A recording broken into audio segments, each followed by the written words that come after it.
Welcome to session 1 of module 3. Okay. So module 3 is dealing with system models and design and implementation. So we can consider module 3 to be of two parts. The very first one being system models and the second part being design and implementation. Okay. Now what exactly will be dealt with in module 3, how it is related to the previous modules, and also how it will take a transition to the further modules, that is module 4 and 5. So I'll just brief you regarding that before entering into the actual topics that are there in module 3. Okay. So in module 1 and 2 we understood how the requirements or the needs of the clients are collected, documented, okay, and how those requirements take a transition in the form of a plan which we call as design. Okay. So now we are planning about how to design the software, okay, how to exactly plan the different features and functionalities for the software, which ultimately will help us serve the requirements of the clients. Okay. So we regarding the planning aspects we had dealt with in module 2. So also in module 2 we understood object oriented modeling is the best way of planning our design. Okay. So there are various reasons into it which was explored extensively in module 2. Okay. So now once we are done with module 2, so we are clear with our design. Now the next thing is we need to document the design, we need to present the design. Okay. The big question here is how to present our design details. Okay. So what are the ways in which you can present your design details? Okay. So one obvious way is presenting the design details in the textual format, explaining your design using paragraphs of text, statements. Okay.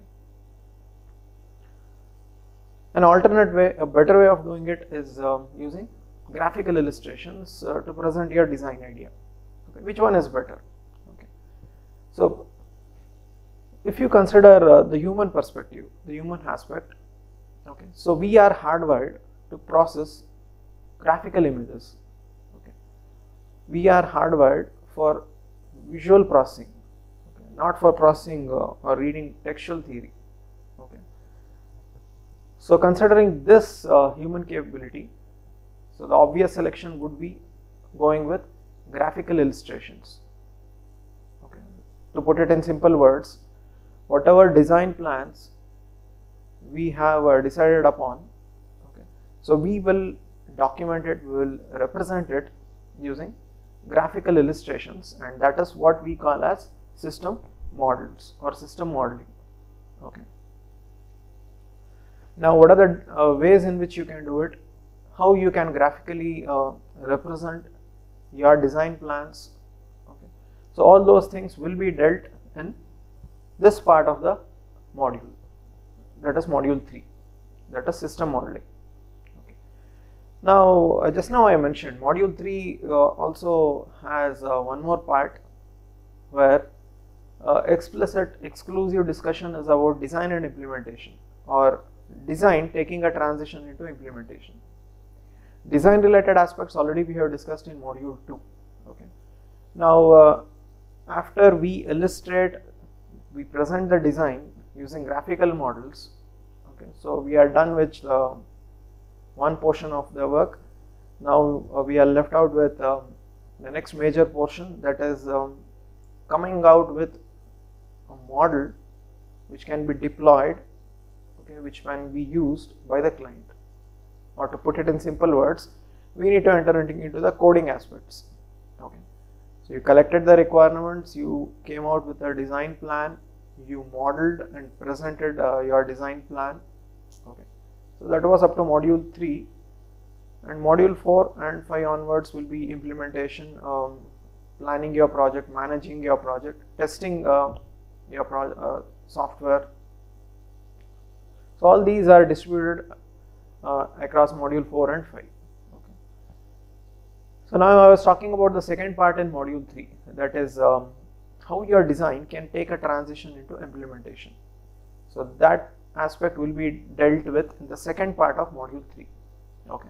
So in a nutshell, your module 3 is dealing with two major topics. One is system modeling, which will give us a description about how exactly we can present our plans using graphical illustrations or graphical models. The second part in module 3 is design and implementation, where we will deal with how design can take a transition or should take a transition to implementation. Okay. So that was a brief introduction about module 3. Now to start with the very first topic in module 3, system modeling. Okay. So a brief of it already have explained. Okay. System models are graphical illustrations which present your design plans. Okay. Now the very first thing that comes into your mind, is it that system models have only graphical elements? Okay. Need not be. A system model can even have textual description of the graphical elements, meaning to say that I have illustrated a graphical diagram. I have used a graphical diagram to explain my design plans. What are the different graphical elements, what they are depicting, okay, what it is representing, what it is demonstrating. A brief textual description of it can carry with the graphical illustration, meaning to say that system models have both graphical illustrations and textual description. It's a combination of both. Now the emphasis will be more on graphical illustration. Okay. So with trivial emphasis on textual illustration, because already I made a point, our brain is hardwired to process graphical images. Okay, meaning to say that we can visualize in a much more better way, we can get more clarity if you see a graphical illustration rather than theoretical text. Okay. So now to start with,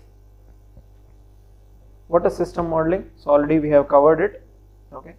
Now the next question is, do we have a comprehensive coverage of the software in system modeling? Or to put it in other words, do we represent all the details of the software in using system models? Okay. Now we will try to explore the answer for this question. Is it possible to represent all aspects of the software through system models? So the answer is no. Reason being, if you try to represent everything, the graphical illustrations will be complicated, it will become cluttered, and it will be difficult to understand what exactly was the design plan. Okay. So the general usage is we only construct, we only do it at an abstract level, meaning to say that we handpick few crucial design aspects of the software and we represent it as a system model. Or to put it in other words, we do not go into the detailing of our design plan and the system model. It's only at an abstract level. Okay. So to put it in simple words, or to summarize it, all the complete design plan will not be illustrated in system models. It is at an abstract level. Okay, it's an overview highlighting major aspects of the software in terms of design. Okay. So that was the answer to the very first question. Okay. Now the second obvious question, what is the benefit of this? Who will use it? Okay. So we have come out with graphical illustrations, we have come out with very beautiful graphical models. Who will use it? What is the benefit of it? Is it that we just have one single user who will be using this, or is it that it is just for the sake of some formality we are doing it? So the answer is, so there are many stakeholders, there are many stages at which or during which these models, okay, will be utilized. So just to give you a glimpse of it, see, once we are completed with the design, we enter into the implementation. Okay. So now you enter into the implementation part, you complete the coding, you give the software to the client, client starts using the software and he is not happy about a specific feature, okay, or maybe he was not expecting that feature in these lines, okay, meaning that, or the features were expected in a different way. What if the client indicates that at that point of time when he is using the software, client is giving some indicators that no, this is not what he was expecting, okay, it was different. Now definitely it will be a very tough situation at that point to make changes to the software, okay, because one small change will have a cascading effect on the remaining parts of the software because it's tightly coupled. We have different modules which are interdependent, interrelated. Coupling is very strong. Now instead of going to that point and doing the required changes, it is better to show the design to the client, okay. Once again, please try to remember, we are not giving textual description to the client which has technical jargons. We will demonstrate our design plans to the client using graphical models, and obviously the clarity will improve. The clients can easily understand with simple explanation, okay. So we will use those graphical models to explain our design to the client, okay. So the client will go through it. Any changes he will inform then and there itself. We will fix those expectations, we will refine or we will incorporate those changes, we will rework on the model, system model, and once the client finally approves the design, then we will go into implementation. The obvious benefit is, once you are done with the implementation and your working model is ready for deployment, you give it to the client. The chances of client indicating changes is very low. The probability is very, very low because the client has already seen the design, okay, what he was expecting, whether it is there in the design, whether it's part of this design. So he can visualize then and there itself any changes, any modifications, he can indicate it, and suitable changes can be done, okay. Now is it that the system models are only helpful for demonstrating our design to the client? Okay. Need not be.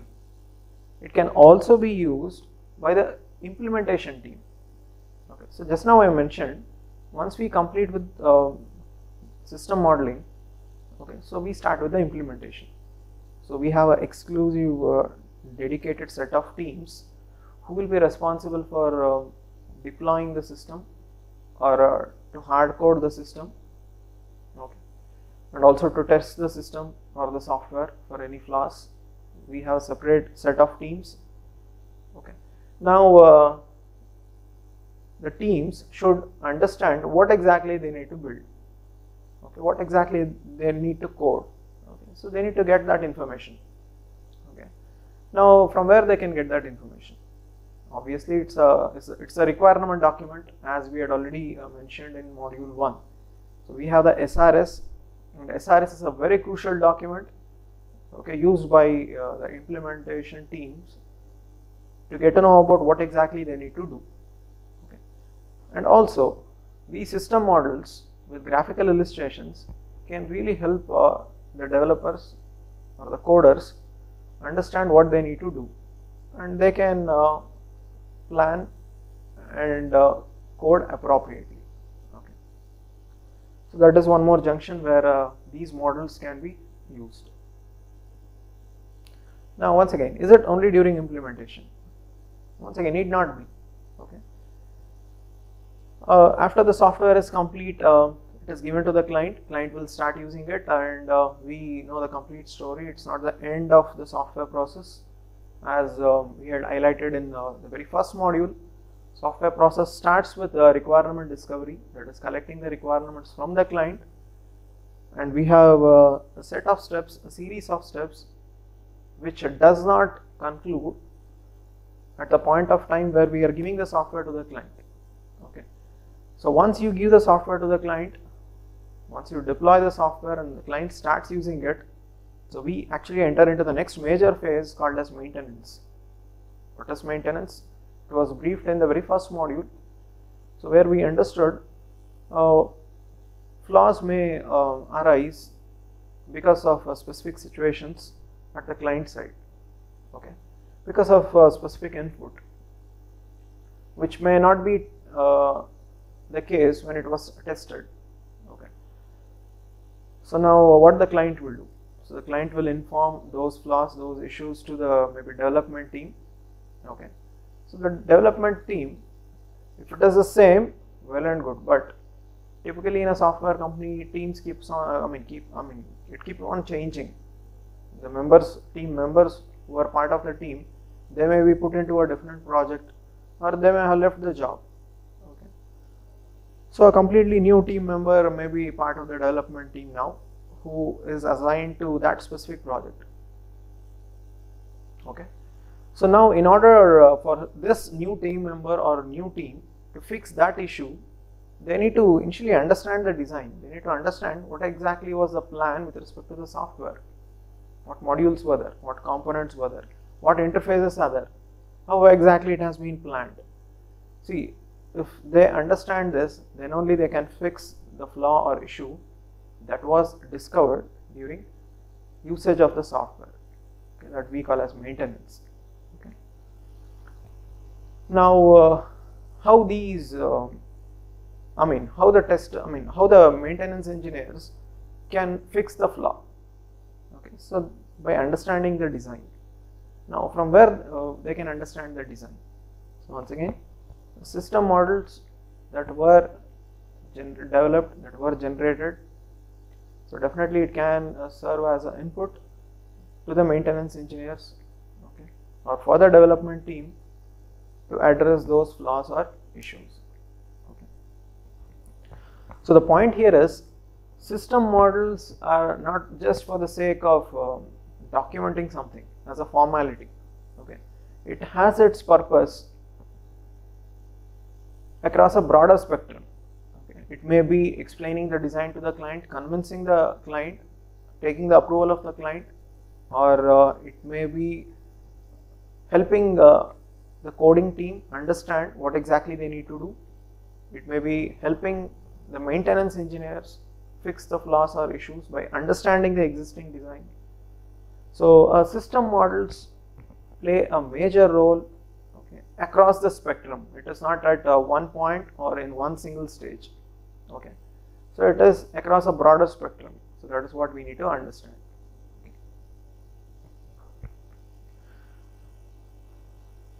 Now the next question we need to address here: system models. Is it that we just have one single model or one single way of modeling the software, or is it diverse?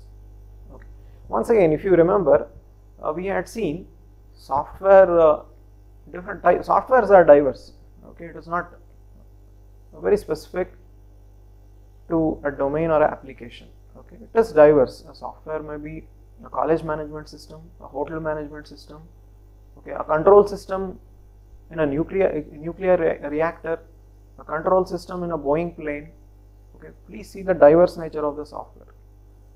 Also, we understood the software is diverse. Okay, so the software engineering process is also diverse. You cannot follow one process across all the softwares, for all the softwares. The process is also diverse. Okay, so now why this discussion was taken up at this point of time? Okay, see, if the software is diverse, the process is diverse, obviously the models will also be diverse. Or to put it in simple words, we have different software models, different types of software models which can be used to present our design ideas, to present our design plans. So different models are there. Okay. Now, what are the various models? Okay. Details of it we will discuss in this part. Okay. Now, already I had made a point. System models do not give complete information about the software in terms of the design. Okay, it is not giving a comprehensive coverage of the design plan. The very reason I had mentioned. If you try to put everything, all aspects of the design in the model, it will be congested, okay, it will be clumsy, and it will be difficult to understand. So we handpick only the crucial ones, and we make it part of the model, and we try to present our plans. Okay, so that is how we do it. Also, the software is diverse. Already we have seen this point. Okay. So modeling is at abstract level. Also, modeling is perspective based, meaning that of the different aspects of the software, which aspect you want to present and how you want to present. Based on that, you will choose appropriate model. Okay. So now, if you have not understood this statement, I will give you an example, real-time example. Okay. Now you consider you are standing in front of a car. Okay. So the view you are getting, the view you can visualize is different. So if you are standing in the front of the car, the specific view that you are experiencing is different from the view when you stand maybe towards the left side, right side, or the back of the car. The view is different. Okay, so that is what is a perspective here. Okay, so based on how you view the software, okay, based on how you want to present the plan, okay, so we have different perspectives. Which perspective you will choose depends on what exactly you want to convey and to whom you want to convey it. Okay. Now we will explore what are the different perspectives that are supported in system models. So the very first perspective. So we understood what is system modeling. Okay. So we are exploring the second topic, models from different perspectives. Okay. So under system modeling, we are exploring the different perspectives that you can use to present your plans with system modeling. What are the different perspectives? The very first one being the external perspective. What is the external perspective? So name itself is giving some indicator, external. Okay, but what perspective you will present your plans about the software, okay, that you have designed and that you are about to develop. Okay, so external perspective. Here the focus will be towards the external entities with which our software will interact. Okay, so consider this is my software. I will give you a few examples in the later part of the discussion. This is my software. Please note, I am not demonstrating, I am not depicting the internal details of the software, nor I am talking about the behavior of the software. Okay, I am only presenting my plans about how, what are the different entities with which the software will interact, okay, in the outside environment.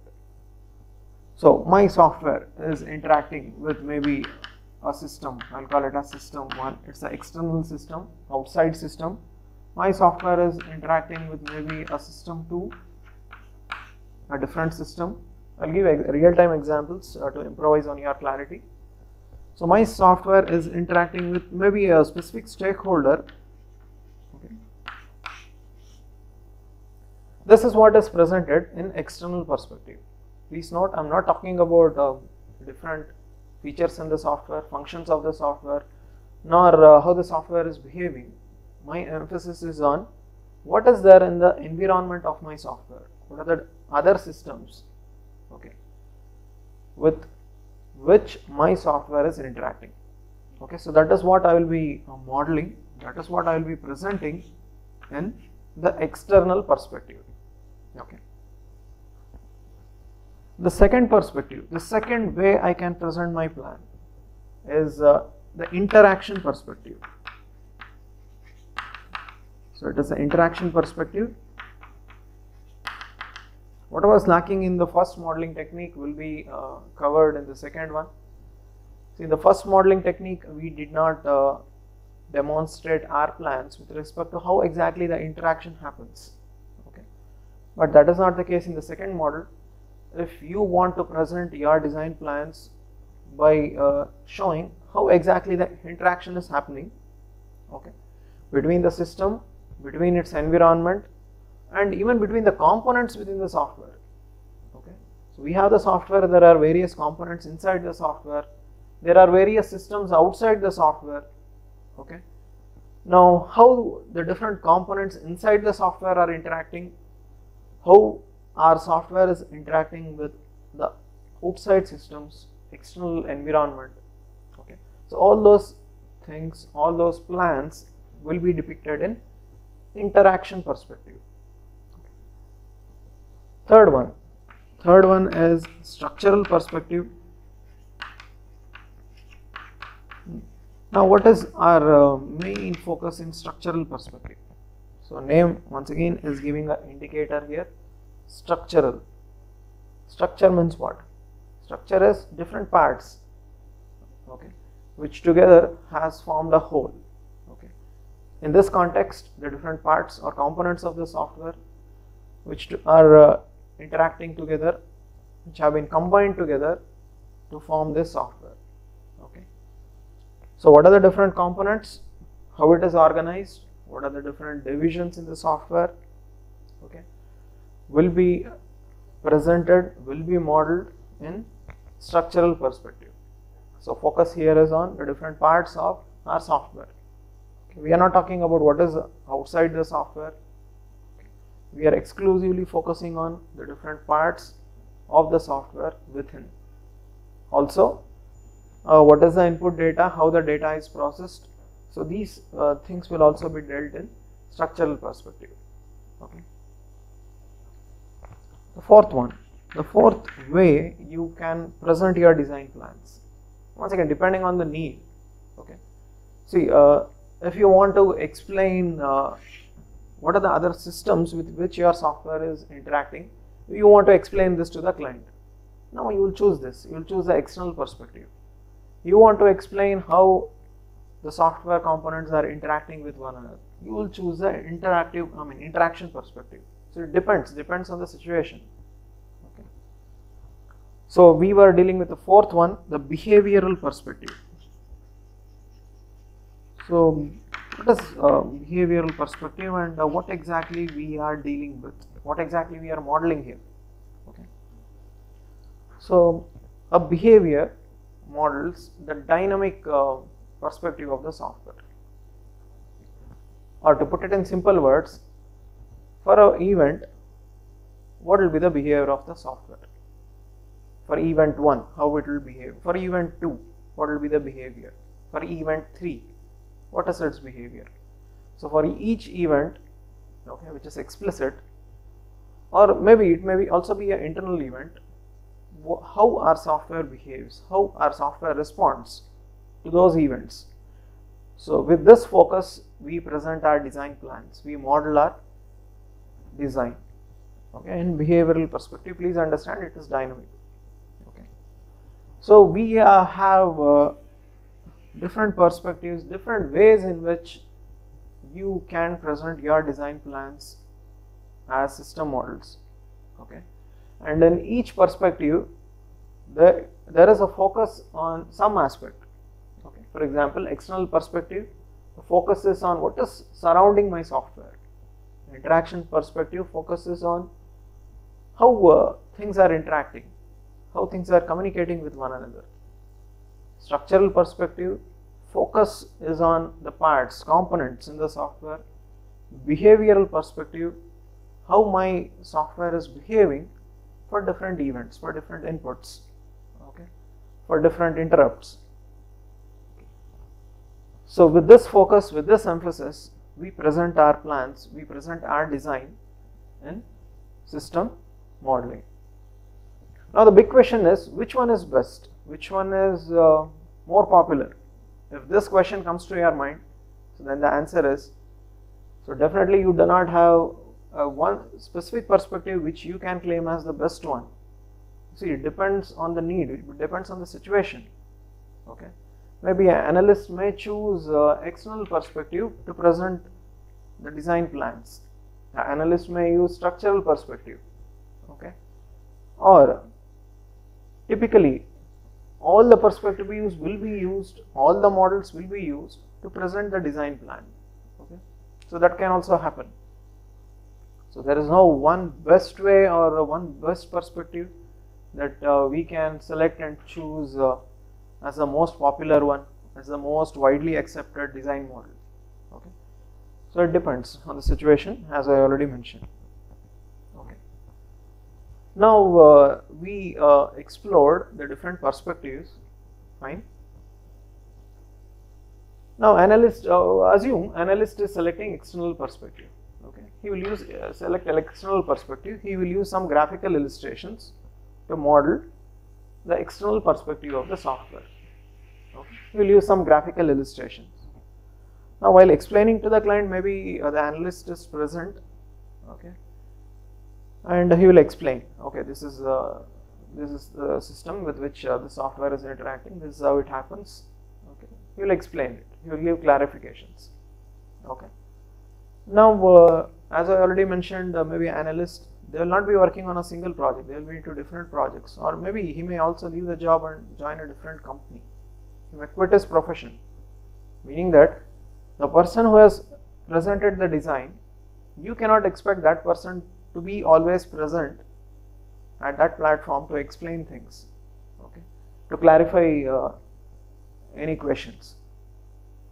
So here comes the need for having a standard, meaning to say that I have presented a design plan using a graphical illustration. So anyone who goes through this design plan should be able to understand this design plan without the presence of the person who has created it, okay. Even if that person who has modeled this graphically, who has presented this design plan, so even if he is not present at that point of time, whenever this design is being referred, so we should be able to understand, okay. Now how this can be achieved, okay.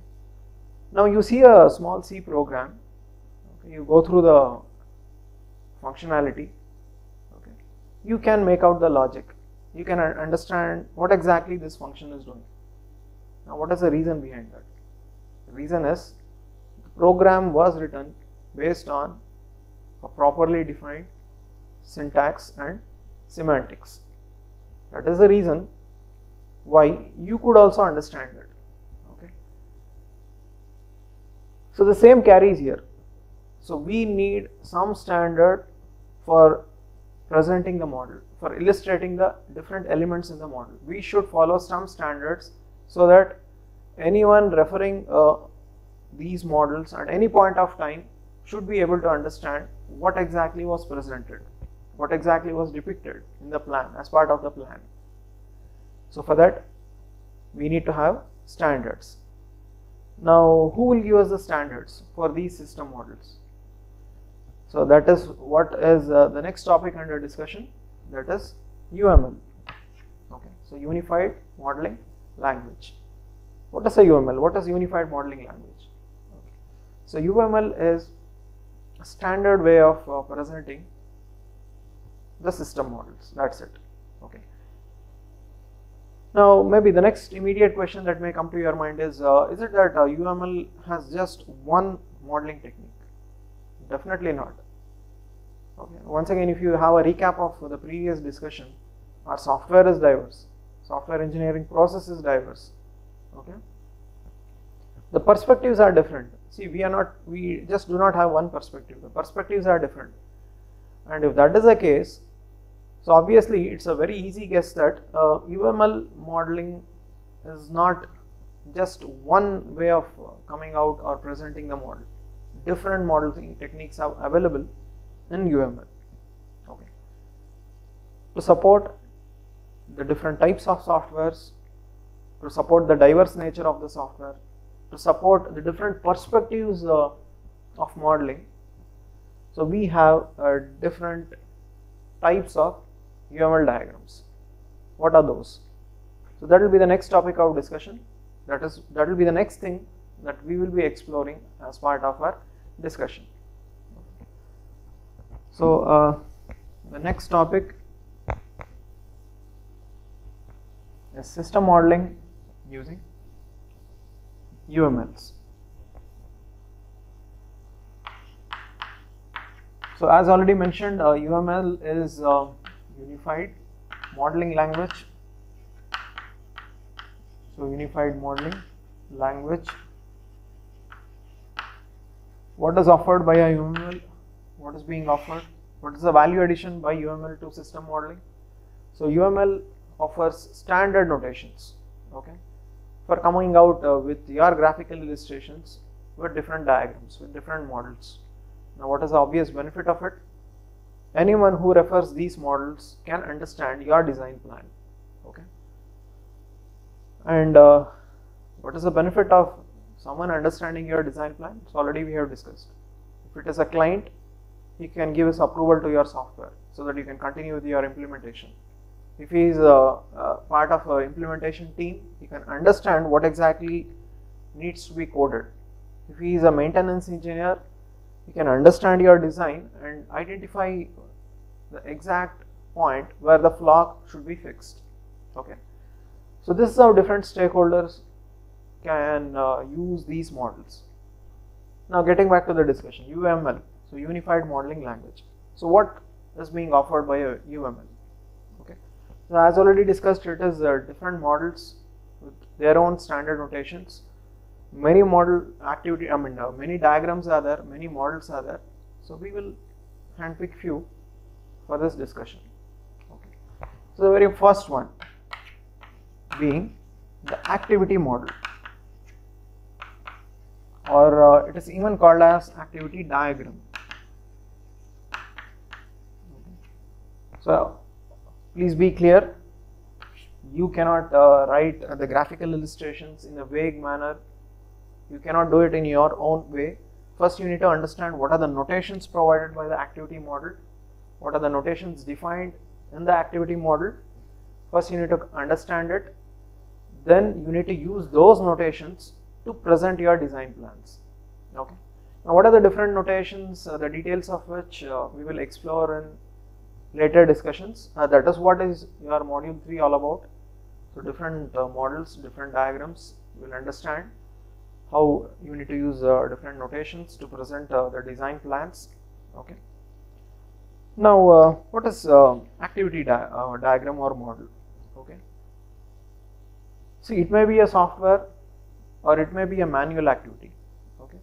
Whatever you are doing, you cannot just complete it in one shot. You need to follow some set of activities, some steps. Okay. So you want to move from maybe from Mysore to Bangalore, you cannot suddenly jump, okay, from Mysore to Bangalore.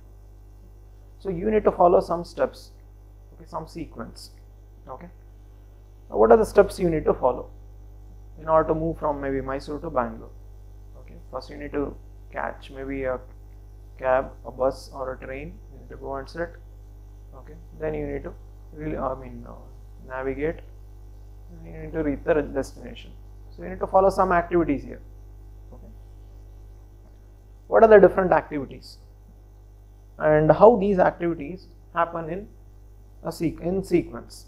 What is activity 1? What is activity 2? What is activity 3? Okay, until we reach the final point. So all these things, the plan about it, the planning about it is presented in activity model. Okay. For example, we will consider the patient monitoring system, patient monitoring software. Okay. Now, from the point a patient books his appointment to the point where he may be discharged from the hospital, what are the different activities that may be conducted? Okay. So, presenting those plans may be done using activity model. For example, as part of activity 1, the patient books an appointment. As part of activity 2, he comes down to the hospital for a diagnosis by the doctor. The doctor diagnoses and maybe he recommends the patient to be admitted to the hospital, maybe for a surgery, major or minor one, whatever it is. So now the need is he should be admitted to the hospital. As part of it, now activity 3 is searching for a ward and bed for the patient. That is activity 3. Okay. Now he will be admitted to the hospital. Now a specific date and time will be fixed for surgery. Maybe that may be activity number 4. On that day, on that time, surgery may be done to the patient. Okay. Activity 5. Once done with the surgery, now maybe the patient will anyhow will be admitted back, and once he recovers, he needs to be discharged, and during that point of time he need to pay the bill. Maybe that is activity 5. Okay, billing the patient.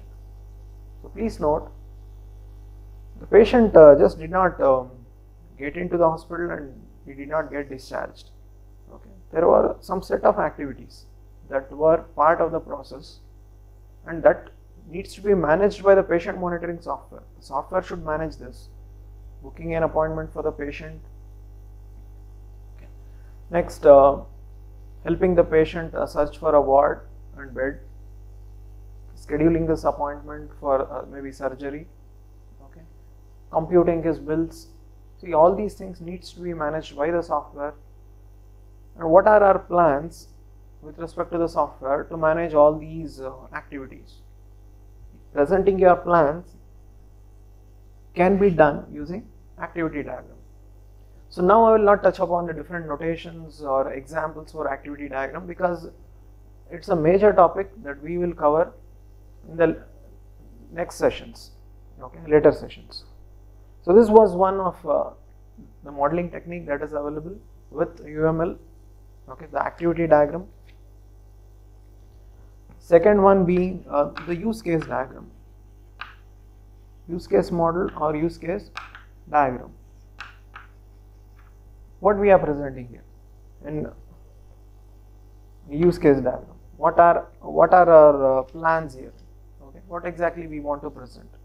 Okay, now software is not a unit which will just stay put. Okay, someone will be using it, someone will be interacting with it.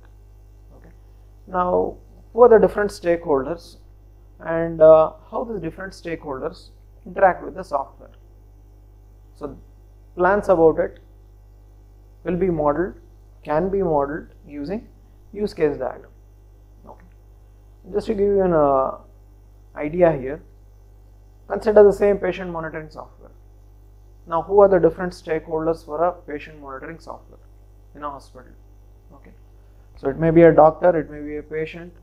Now a doctor or a patient, how he can interact with the software, a patient monitoring software. So we will present our plans, okay, using use case diagram. Typically, for example,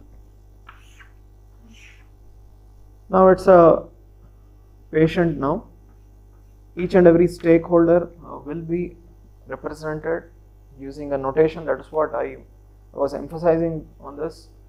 From the very starting point of UML, we have fixed notations. You should use it so that anyone who goes through this can understand. Okay, so this is this.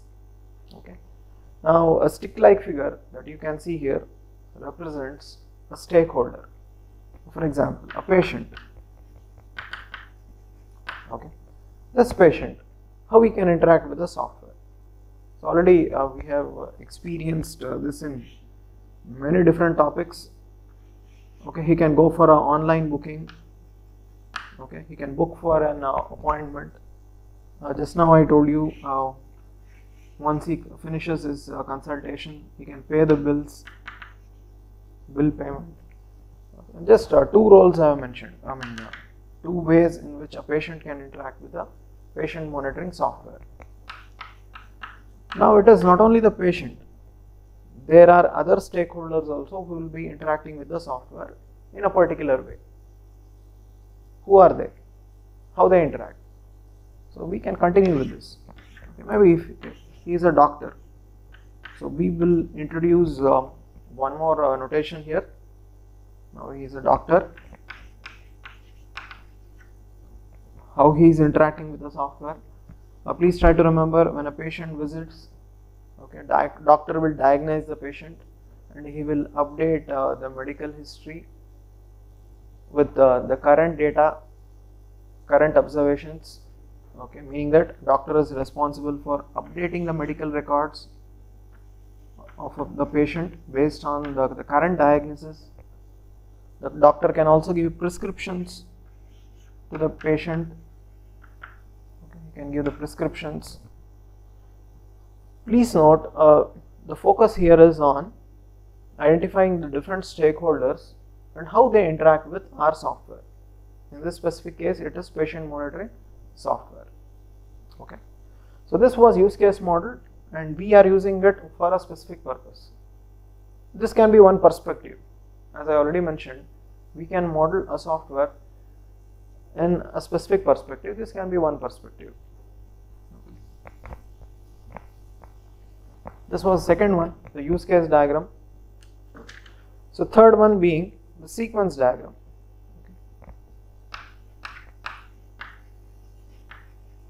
So sequence diagram, what exactly we model, what we present, or what we can present using a sequence diagram. Okay.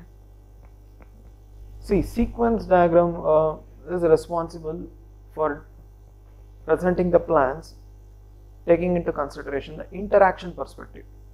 So just now I mentioned in my previous discussion, perspective can be based on the interaction. Okay. So at what points of time, what interactions are happening, okay, by the software, how it is being managed by the software. So the planning about it will be presented in sequence diagram. Okay. For example, we will consider the patient booking an appointment.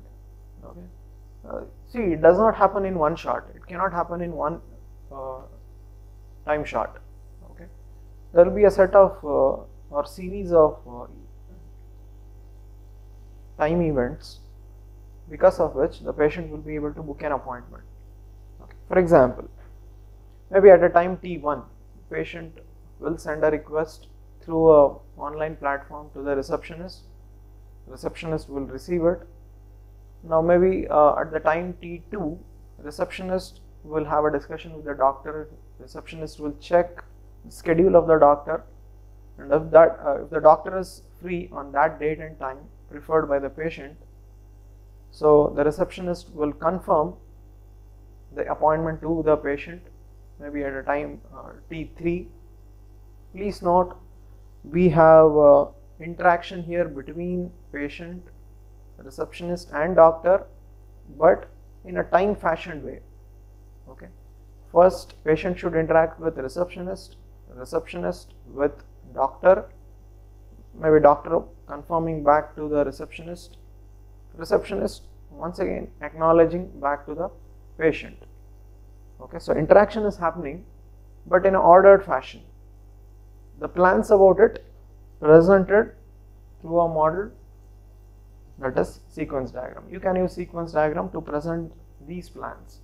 Okay, so at what point of time, what type of interaction is happening. So that was the third one, the sequence diagram, which is a type of UML used in system modeling. Okay. So now coming to the next one, fourth one. So fourth one is class models or class diagram. So already we had explored class diagram, class model in the second module, because major emphasis in design is the two. If you are using object oriented design, the major emphasis is on identifying classes and objects, because that is the starting point. Okay. So you have identified the classes.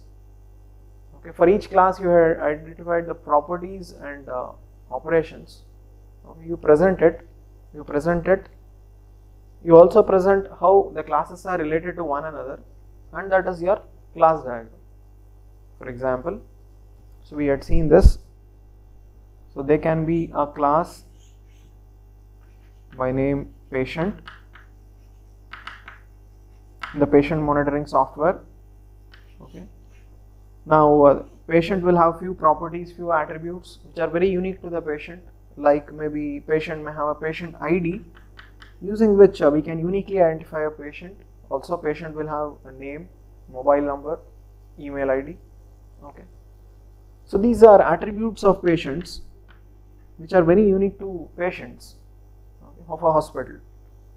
There can be some operations, some actions the patient can do that will come in the third block. So we had already seen this in module 2, so I will not go into the details of it. Okay. Like the patient can book an appointment, he can meet a doctor, he can get admitted. These are some actions that can be done by the patient that comes into the third block. So which class, properties of the class and operations on the class presented, and also how this class is related to another class in the software. See, it is not like a software will have just one class. Typically a software is complex, software is dealt using software engineering principles. Obviously it will be complex software, meaning to say that there will be many classes as part of the design. So how this class is related to maybe other class, a different class. Okay. Does this class have any subclasses? So all these plans, all these design plans will be presented in the class diagram. Now class diagram is restricted, meaning to say that class diagram is static. You just get to know what are the classes, what are its properties, and to what other classes it is related. You are not getting information about how the classes are interacting. You are not getting information about how the class is behaving, or maybe how set of classes are behaving and in what fashion. So you cannot get these information through a class diagram. It's a static model. Okay. But still you can get to know what are the different classes and its attributes. Okay. So that was the fourth one. So the last one, the fifth one, is the state diagram. Now what is a state diagram? Okay. See, a system or a software does not remain fixed, okay, for a maybe longer period of time. Its states keeps on changing. Now based on what criteria its state may change. Okay. Maybe because of an event it may enter from one state to another state. Because of an input it may enter or it may change its state. Okay. So what was that event? What was that input? Which resulted in the state of the software getting changed. Okay. Or to put it in other words, I'll try to demonstrate it in simple terms. Anyhow, we have the detailing of it, the later part of the module. Okay. So assume my software was in state 1. Okay. Assume this was a patient monitoring software. We have just now opened the software. It was in state 1. Now some patient is trying to access this software through an online platform to book an appointment. Now the state of the software is not the same. Okay. Because of a request from a patient, the software has changed its state from S1 to S2. So S1 is the old state and S2 is the new state. Now what was that event? What was that input which resulted in the change of the state? So that will be maybe it will be written over the line. So what was that input? Maybe in this example, a request for a patient for appointment. Okay. So the different states of the software at different instances of time is what is presented, is what is modeled in state diagram. Okay. But please be careful, we cannot present our plans using these diagrams in our own way. Okay. You cannot just use your own graphical illustrations to present your plans. So if you are using UML diagrams to present your design plans, if you are choosing a specific model or a specific diagram, the very first thing is please understand what are the notations in that model. Okay. use those notations and present your plans. So that is how you need to do it. Once again, the same old question, is it that we have one of the best ways of doing it? Is it the sequence diagram is the best way of presenting our plans? Okay, need not be. So it is based on what exactly you want to present and to whom you want to present it. Okay, so you can choose any of the modeling technique, you can choose any of the diagrams, or maybe you can choose all the diagrams, so that you can present your software in different dimensions. Okay, so that can also happen. So this was system modeling with UML, the third topic under discussion. Okay. Now going to the fourth topic. Now going to the fourth part. Okay. See, the fourth topic is dealing with the context model. Okay. Now what is a context model? Where exactly it fits in system model? So we will try to explore. So the context model.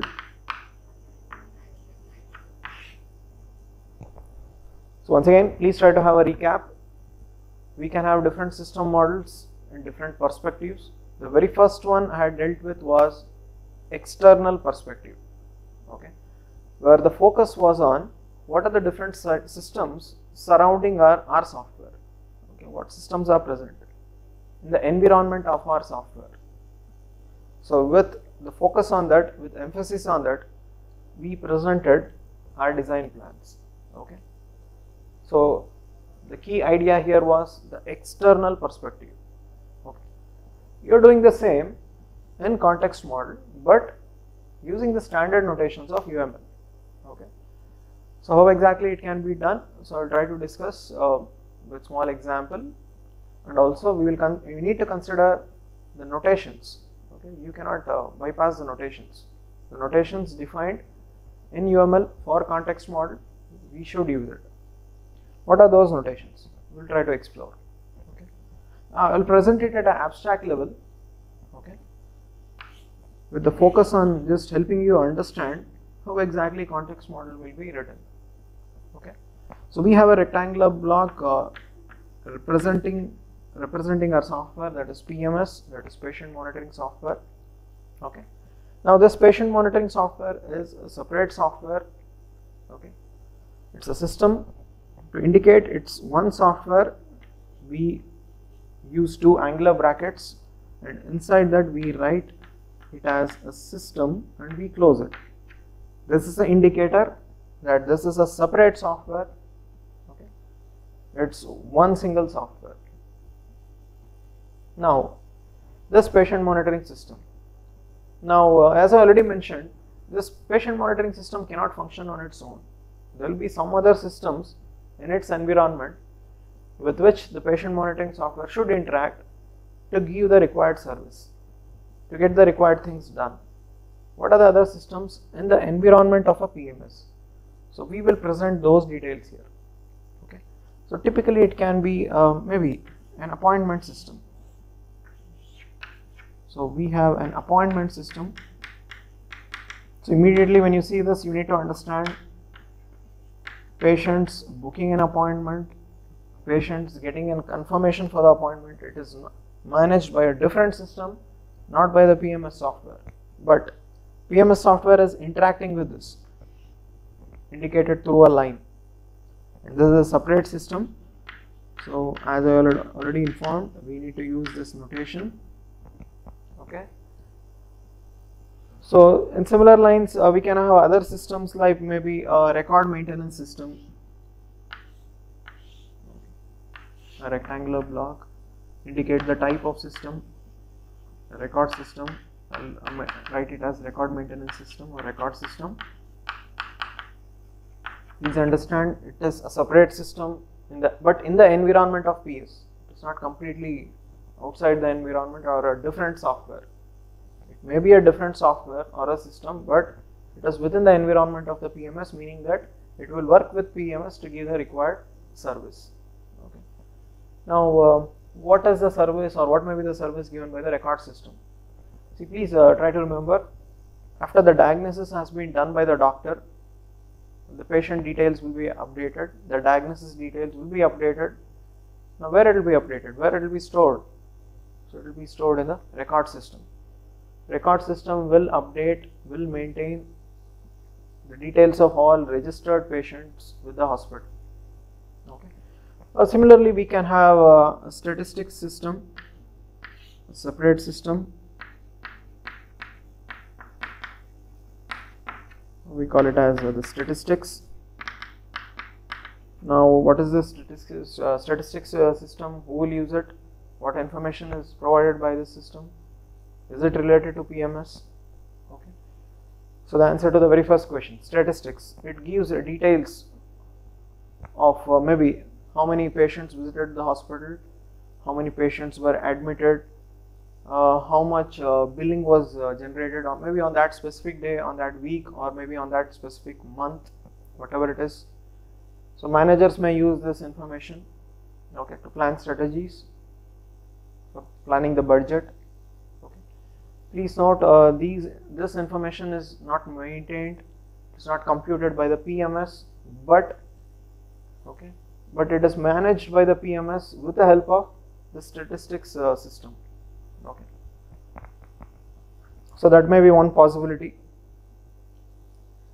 Also, I made a point, maybe if the doctor recommends operation on a patient, so he needs to be admitted to the hospital, so in-house treatment, that is the case, we need to have a separate system, the admission system.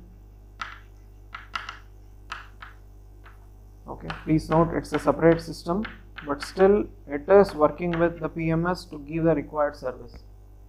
Okay, so the admission system may be responsible for searching for a ward or bed which is free for that specific patient. Okay, also once he was operated and the doctor has decided he can be discharged, billing may be computed by the admission system. Okay, or maybe we may have a separate system for billing, it depends. Okay. Still many systems can exist in this environment, so I have just highlighted few important ones. Now this is the context model. It is defining the context of the software. Context here means the environment, okay, the environment of the software. Now someone who sees or who visualizes this design, can he immediately understand these are the different systems in the environment of the patient monitoring software? Can he immediately visualize and get clarity regarding this? So the answer to this question is yes, because it is using predefined notations. Immediately someone sees this rectangular block, so they can be very clear that yes, it's a software or a system. Okay. Immediately someone sees a line connected from one system to another system, so they can make out yes, they are working in synchronization to give the desired function of the software. So because of the usage of predefined notations, visualization and clarity improves. No need of anyone standing and explaining this is what it is for. Okay, no need of that. You can just go through if you are really clear about the notations. Okay, and if you are familiar with the way design details are presented, maybe using a specific diagram or a modeling technique, so at the first glance itself you can get clarity about the design plans in that specific perspective. Okay, so this was context model, which defines the operational context of the PMS. Now the patient monitoring system should operate and give the service with what other systems it is interacting. So that information is modeled, it is presented using the context model. Okay, it is also giving the boundaries here. It is demonstrating the boundaries. Okay, where exactly our software is sitting in this context, what is surrounding our software, what is external to our software. So this information is being given application context is being illustrated here, the environment is being presented. Okay. Now you may start wondering, this line that is indicating some interaction is happening, how the interaction is happening. Okay.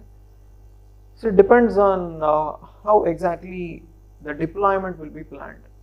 Okay. Deployment during implementation may be planned in such a way that this admission and PMS, okay, may be connected through a network, or they may sit in a single server but as separate systems. Okay, so planning about it can be done during deployment. Okay. So this was context model. So in this session we understood what is system modeling, where exactly it fits in the software engineering process.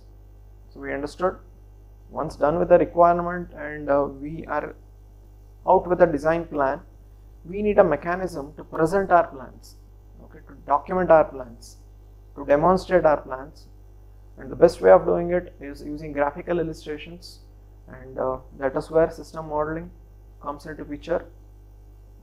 So we also understood modeling does not give you complete details about the design plans of the software, but at an abstract level. Okay. We also understood modeling is based on the perspective, what exactly you want to present. Okay. So based on that, you try to come out with a model. Okay. What are the different perspectives that are supported, that are available? So we discussed that. We also understood the importance and significance of standards in modeling. Okay. You just coming out with a model with your own thought process will definitely not help others understand what exactly you want to present. Okay, so for which you have UML. So there are different models available in UML, so we understood. So we also understood the external perspective supported in UML in the form of a context model. Okay, so that was for this session. So in the next session we will take up the process models, and we will try to explore what is process models and how it is used to present the design plans. So thank you.